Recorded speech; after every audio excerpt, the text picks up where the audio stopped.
Ever felt like you're just one drummer in a small town or school band, wondering if what you do really matters? Or maybe you've looked up to those drumline heroes on YouTube, stick tricks, insane chops, and thought, I could never be that.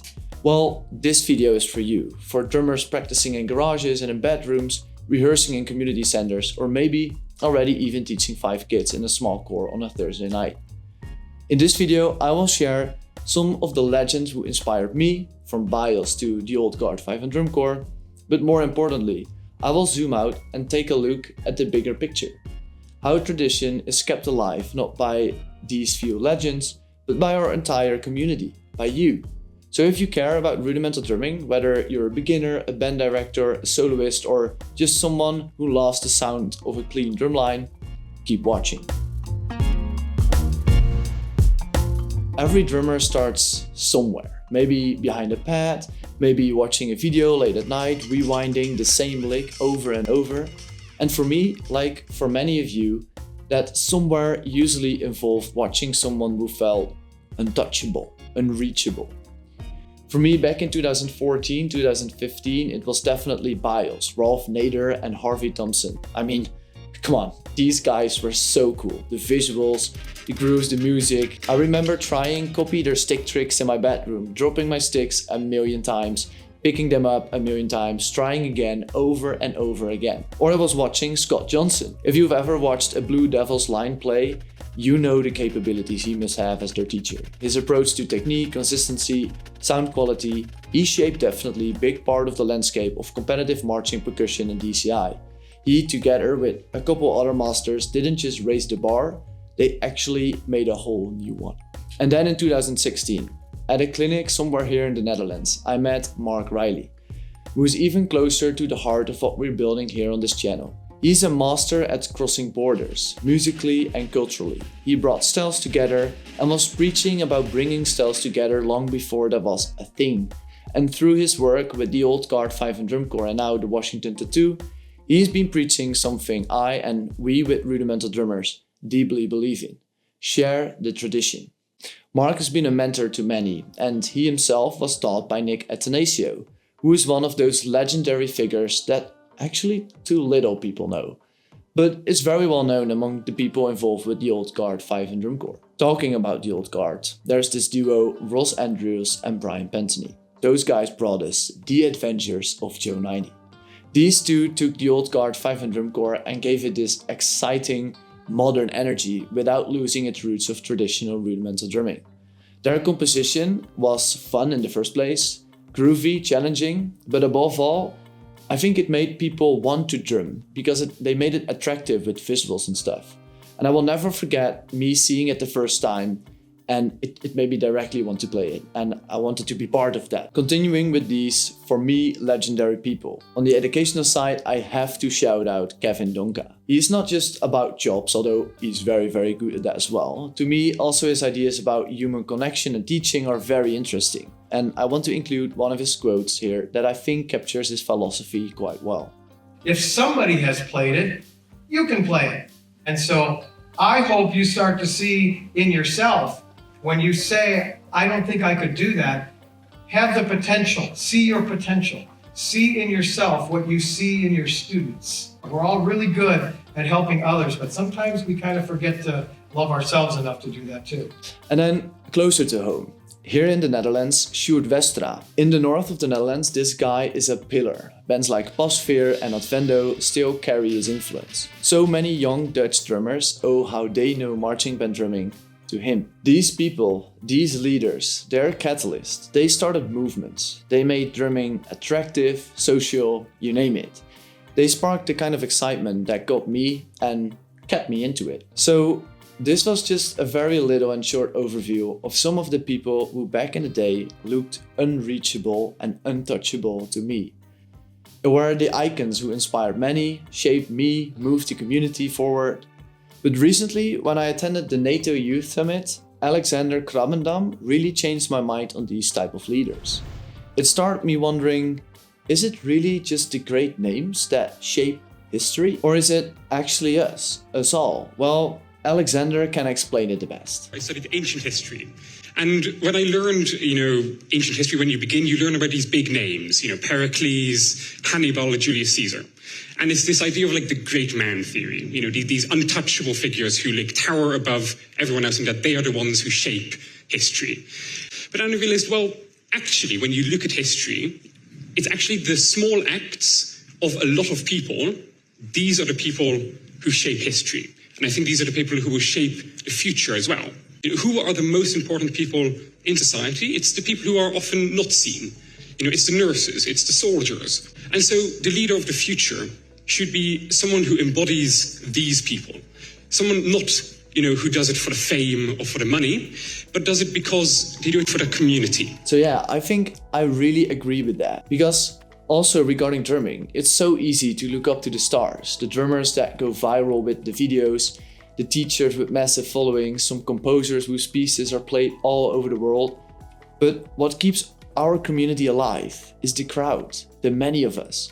It's the kid who learns a lick from YouTube and posts his or her version on Instagram. It's the small town instructor who's teaching 5 beginners how to hold their sticks. It's the person who drives an hour or sometimes even more to rehearsal each week just because they love being part of something. I've taught in some small marching bands here in the Netherlands, villages where maybe 5 or 6 kids would show up on a Thursday night to rehearse, and yet the energy, the connection and the fun is just as real as any big name corps or any famous drummer.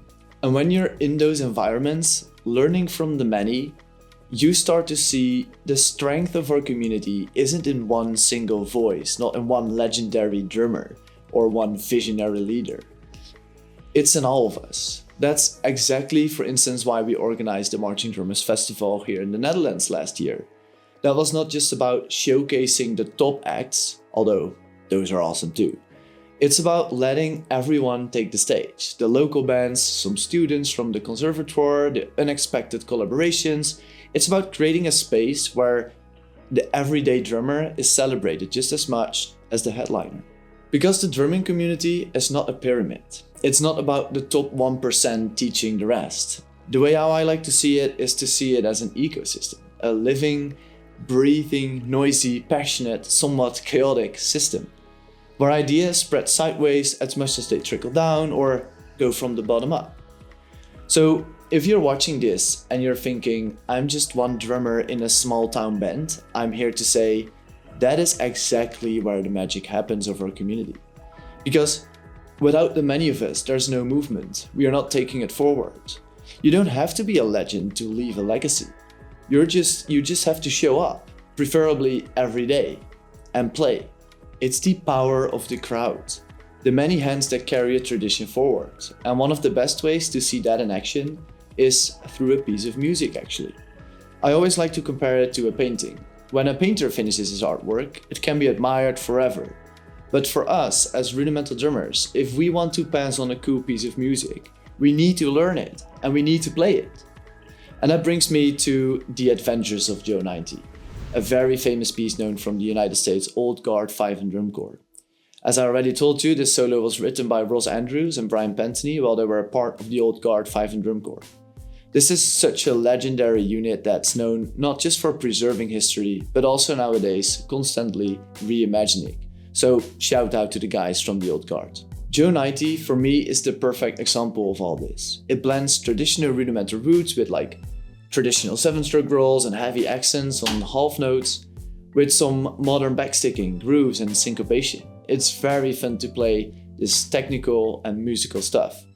This solo didn't stay on a piece of paper or live in one performance. It spread, and it spread really well across all over the world.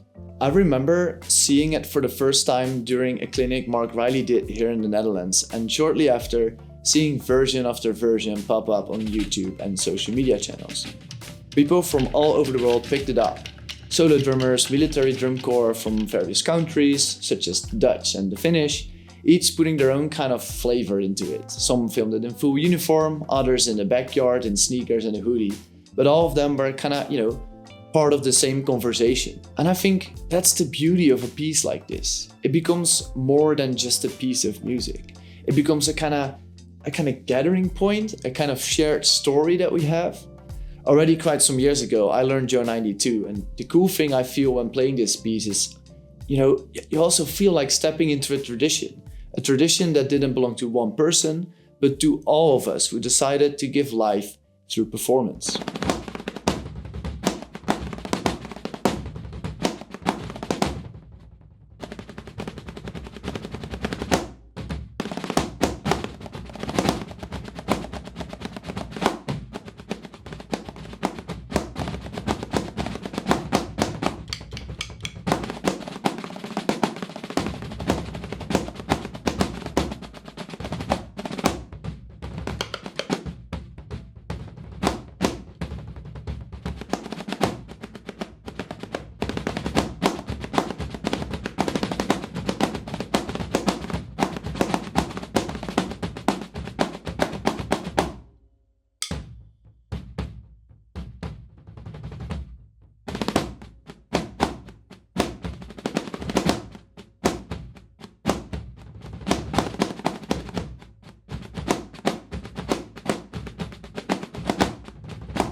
So to conclude that, compositions like these don't live in the composition alone. They live in the hands that play it, the ears that listen to it, the people who are inspired to try it for themselves. And that to me is the real legacy, not the notes or the piece itself, but the fact so many people choose to carry this piece of music forward. Joe 90 is one of the great examples, among many others, that shows us that tradition isn't static, it's in motion, it evolves and it connects us. That's the power of music in our world. It connects us with the past. So if we agree tradition is something alive, something in motion, then, at some point it also needs direction. And that direction is up to you. Let me tell you a little bit how I see that or how that clicked for me. I started composing when I was still a teenager. Not because I thought I was some genius, but because I was curious and I had ideas in my mind that I wanted to express through music. I had kind of rhythms in my head and I just, wanted to get them out. Most of those early compositions were, let's say, a learning experience. But one thing I always did, almost by accident, was write slightly above my level. I would write flams in phrases where I couldn't quite control them yet, or hybrid rudiments that felt super awkward in my hands. Phrases that didn't flow, but in doing that, I gave myself something to grow into, to work on. Composing stretched me. It forced me to understand form, phrasing, musical logic, and get the actual chops to be able to play my own music. And honestly, it made me a better performer. What I learned is this: creating is part of learning. Let's bring this back to Joe 90 for a second. You can just learn this solo and play it, but you can also use it as a toolbox. So let's zoom in on just one phrase. Now, what happens if we push this part into a 12/8 kind of triplet view?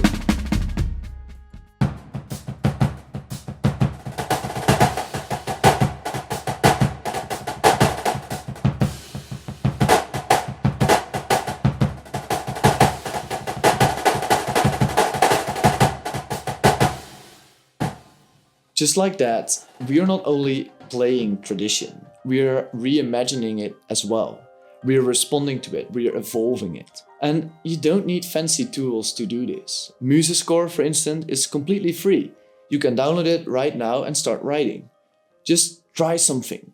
Take a phrase from your favorite solo and tweak it. Or write your own warm-up, write an exercise for something you need to work on for your next practice session. So to conclude this video, I think I can be very short. Yes, study the classics, learn from the greats, admire the legends, immerse yourself in what came before. And then be bold and take it to the next level. Write your own stuff, create by yourself.